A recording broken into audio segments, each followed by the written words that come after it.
Good morning, I am Matt Resigno, a registered dietitian with True Love Health. Welcome to our series, A Day in the Life, where we spend the day with a vegan athlete, seeing what they eat, how they train, and how they make veganism work for them. Because if it works for an athlete, it can work for you.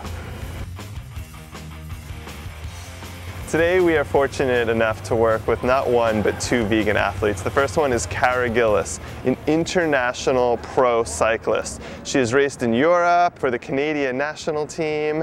She has a number of big races under her belt this year, including San Dimas stage race, Redlands Classic, Sea Otter. So in addition to Cara, we are also going to meet her coach, her training partner, her husband, and vegan athlete Jeff Lawler. I'm excited to see what they have to do today. So we're here with Cara Gillis and Jeff Lawler. Cara, tell us a little bit about yourself, please. Well, Matt, I'm a vegan who's also a professional cyclist and a philosophy professor. What does it mean to be a professional cyclist? It means that I don't really lose a lot of money doing it, and I travel around North America and Europe racing my bike for a sponsored team. So you lose less money than you would if you weren't pro? Women's cycling isn't exactly lucrative, but we've got really good support. Just about every female professional cyclist has another source of income though. Great. And this is Jeff Lawler, who is your coach and training partner and husband and a vegan athlete as well, right, Yeah. Jeff? This is correct, yes. It's quite a combination. What is it like to be a professional athlete's coach? Well, it's interesting because there is that difficult situation of living with your athlete. You don't live with most of your athletes? No, I try not to. Okay. So there's sometimes some tension there. Yeah. Yeah, but it's pretty good. Great, we'll talk more about that. I'm excited to walk through the farmer's market with you guys and see what you're going to buy and see what we're going to cook later.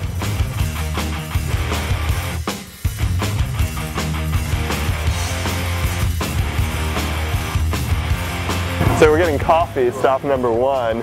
For Cara and Jeff, this probably is not true, but for most Americans, coffee is their #1 source of antioxidants. So is coffee bad for you? I would say no, it's not. It's not bad for you, and it's probably good for athletes because caffeine has been shown that they can extend the time that they're doing their workout due to the effects of caffeine. So if you're working out more and harder, that's an actual benefit. So do vegans eat anything besides dates? just dates and bananas? That was a joke.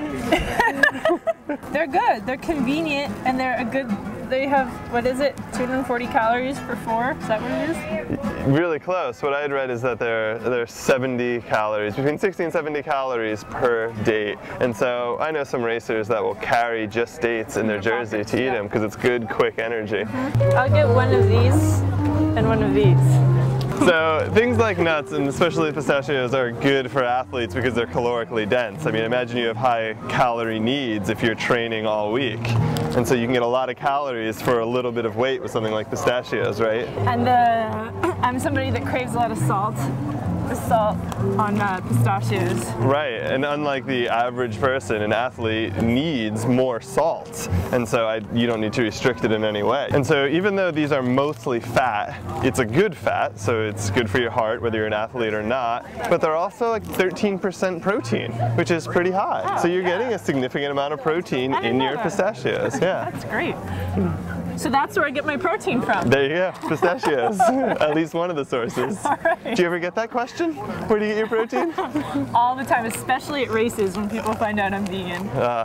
Is it annoying? Sometimes in the middle of a race, somebody will ask me, hey, where do you get your protein from?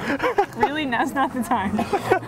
So we're leaving the farmer's market now, and we're going to hop on our bikes and head over to Jeff and Cara's house and cook some lunch, and we're going to answer the age-old question, where do you get your protein? Now we're in Cara and Jeff's house, and we're going to have lunch. Cara is making a lunch of snap peas and broccoli over quinoa with awesome sauce and a side of kale chips. Tell us a little bit about what we're going to eat for lunch. Well, we're going to take this kale and then just put it in the oven at 400 degrees and it gets crispy like potato chips. Do you put anything on it? Sometimes you can spray the edges with a little cooking spray, but you don't even have to do that. And then if you want, you can sprinkle some salt on it. And that's it?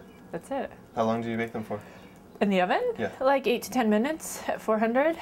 And then I'm going to take some broccoli, and these are garlic chives.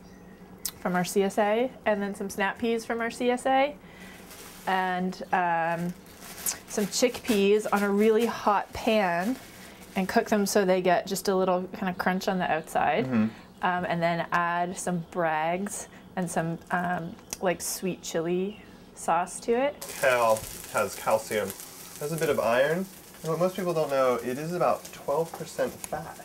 So even though kale does not have many calories at all, 12% of those calories are from fat. Oh, wow. And a lot of that fat is omega-3. Oh. The same fat that's in fish that's good for your heart. So if you eat enough kale, and if someone like Cara is eating a lot of kale, and this is a lot of kale, that can be a significant amount of omega-3. Good to know. Yeah. Is that why kale is a superfood? I'd say that's one of the reasons kale is a superfood. And even in addition to just having omega-3, the ratio omega-3, omega-6 is really good in kale. So we're using garbanzo beans, also known as chickpeas, as a protein to add to this meal. Now, a lot of people don't understand protein. If we look at it here, this has 6 grams of protein per serving. So to figure out the percentage, each gram has 4 calories. So this is 24 calories of protein per serving. This is 110 calories. That means over 20% of the calories in these garbanzos are from protein. That's really high. That's way more than most people need. And this is just one thing that's being added to this dish. So I've heard from other cyclists and their coaches that I'm necessarily going to be deficient because I need 1.4 grams of protein per kilo of body weight. What I think in the research that I've read is that 0.8 to 1.2 is enough for most people. Athletes, strength athletes may need a little bit more, 1.2 to maybe 1.4, maybe. But that's at the very top That range. would be like a bodybuilder, strength athlete. Yeah. Yep, absolutely. And this is for anyone, vegan or not. Really? Anything more than that, your body can't use. Right. You're just not able to use it. It ends up being converted to energy really inefficiently. Right. For someone like you that's doing like 6-7 hour rides, you don't want that much protein. Right. Okay. Good to know. Here we have the ingredients for Cara's awesome sauce, which include sweet chili sauce and Bragg's liquid aminos, which is a lot like soy sauce. So if you don't have this product, you can use soy sauce or tamari. So Cara, how did you come up with this awesome sauce? Basically, I imagined what would taste good and made it happen. So quinoa is used a lot like a grain. Here it is in a rice cooker, right? Super easy to make, just like rice. But quinoa is actually not a grain. It's a pseudo grain, which is actually beneficial because it's high in protein. This quinoa is about 15% protein. Plus it has trace minerals, it has calcium, it has iron. If there are 2 foods that I say vegans or anyone should eat more of, it would be quinoa and kale. So earlier you started talking about studying philosophy and animals and ethics. What came first, veganism or philosophy? Well, philosophy came first. When I started doing philosophy, I was drawn to ethics right away, and the way people talked about fetuses and the elderly and people on death row struck me as a bit inconsistent, that they were concerned with the suffering of those beings, and there wasn't a similar concern with the suffering of animals. I didn't go right into vegetarianism. Well, I ate fish for about 2 years, and then that seemed really inconsistent to me. And so I ditched that, and I was a vegetarian, lacto-ovo, till about 6-7 years ago. I think a little longer than that, maybe 7-8 years ago. And then Cara, when I met Cara, she became a vegetarian, and then we just kind of transitioned pretty easily into veganism from there. Yeah, so it's been a few different steps, but it seemed like there was just a little inconsistency given the kinds of reasons that were motivating us to stop eating meat. Yeah. Especially when you think about the conditions of brood hens and dairy cows. Right, right. If you're motivated by suffering, then they suffer as much. Can you talk about women's pro cycling and how that's different and what your experience is? Well, I mean, in terms of gender gap? Yeah. Well, I mean, there's an obvious discrepancy in the amount of funding available for men's teams and women's teams.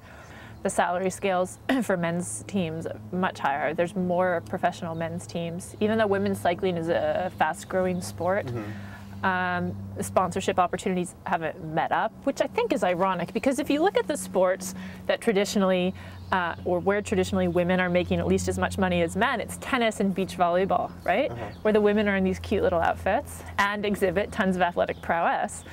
Well, in cycling, women are in cute little outfits, right? I mean, we're in spandex, we're looking good, and you know, they're just not making the same amount of money. And what was really interesting to me when I was racing in Europe, so women have tours in Europe, like the Tour de France, but you know, not as big. You would never see this in the Tour de France, but they have a Miss Peloton competition at a lot of these tours in Europe, where it's for the most photogenic cyclist.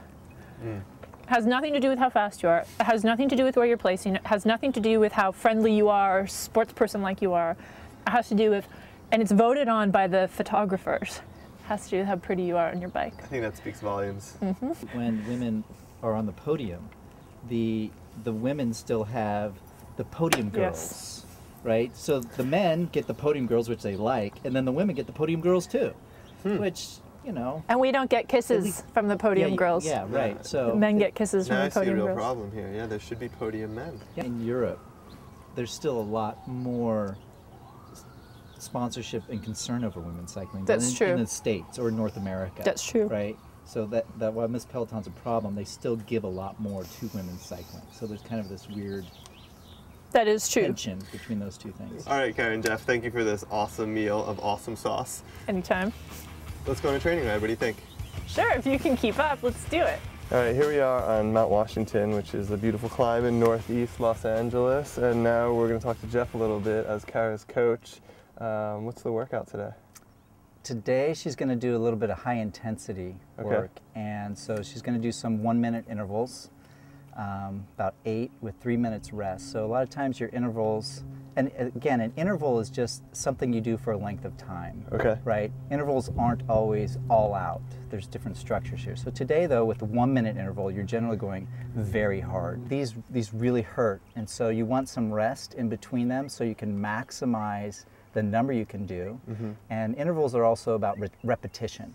So you want to be able to have them repeatable to a certain extent, at least 4. This is a type of workout that builds that speed and also builds recovery. A lot of workouts are about learning to pace yourself, which is really important. A lot of people, when they start cycling, just go hard all the time, but when they do that they really only go hard for a couple minutes, and then they fade, and they're not getting the full effort. And that's why the rest is built in, because she's going hard for 1 minute, and then resting for 3, and then going hard for a minute, resting for 3, up to 8 times. You have to give your body some recovery, but not, in this sense, for this workout, a full recovery. All right, let's go out, and you're going to do these intervals with Cara, right? I'll do a few with her. You're an athlete as well. Yeah, I'm definitely not at her level. Do you have a coach? Myself, it's in my head, so that's all I got. Okay. Yeah, I argue with myself. This is too hard. All right, all right. So with Brian, I had trouble keeping up, and we were just running. But I'm a cyclist. I don't know if I can keep up with a pro cyclist, but I'm going to give it a go, and we'll see what happens. Yeah, it should sounds be fun. good. All right, thanks for taking us out here on this great climb.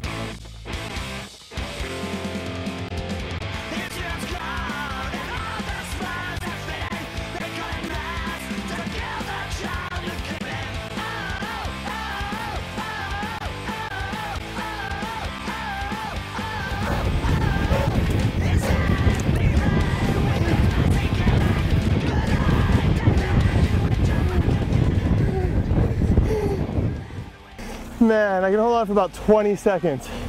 Then we come around the turn and she slows down. I think I'm catching up. And then she sprints out of the turn like it's unreal.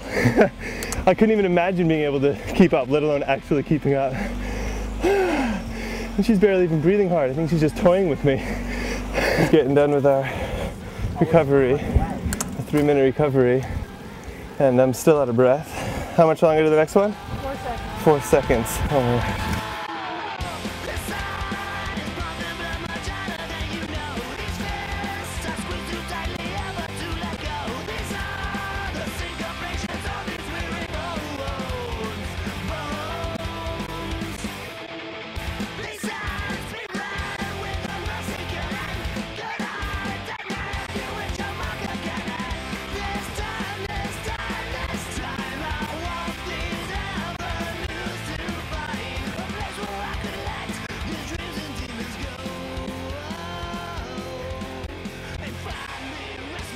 I'm done.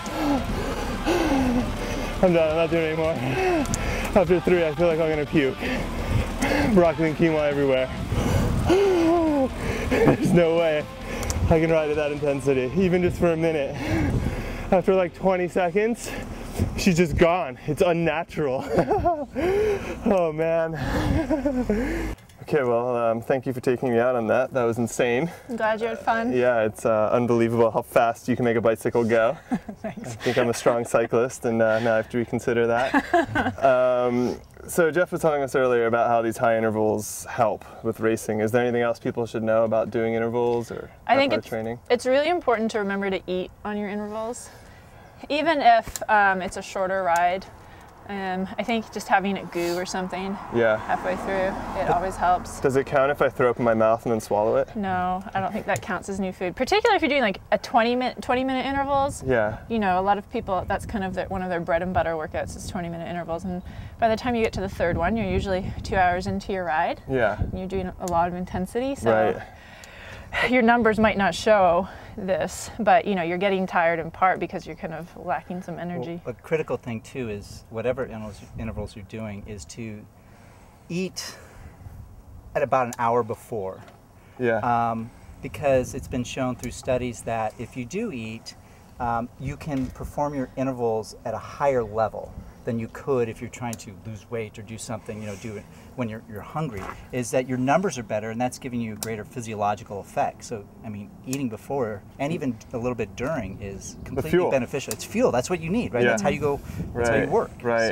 So you don't buy into the whole, like, riding while starving, training yourself to... There are maybe times you could do this if you're training for something particular, but if you're looking to maximize certain benefits, and you're training regularly, then yeah, your normal intervals you want to eat. Okay. Yes. I think it's also, there's a psychological benefit to knowing you can eat while you're going hard, because in a race, you have to eat. Right. Right? And so some people think, oh no, it makes my stomach hurt if I do intervals and I'm eating. But you know, if you're in a 4-hour race, you've got to eat something, right? So you'd better get accustomed to taking in food. And still going hard. And still going hard, yeah. All right, so now what would be the next thing that a pro cyclist would go and do? I would do a little cool down and then spend some quality time at the coffee shop. That sounds like something I can do. All right. Let's go. Let's do it. All right, well, thank you guys for sharing your day. We learned a lot, all the way from the farmer's market and the terrific lunch and then the workout. Anytime. You want to come do another workout tomorrow? No. I'm pretty sure that I don't. I think I'm done. I think you proved that you can be vegan and quite fast. And so, yeah, cut, no more for me. That's the end of our day.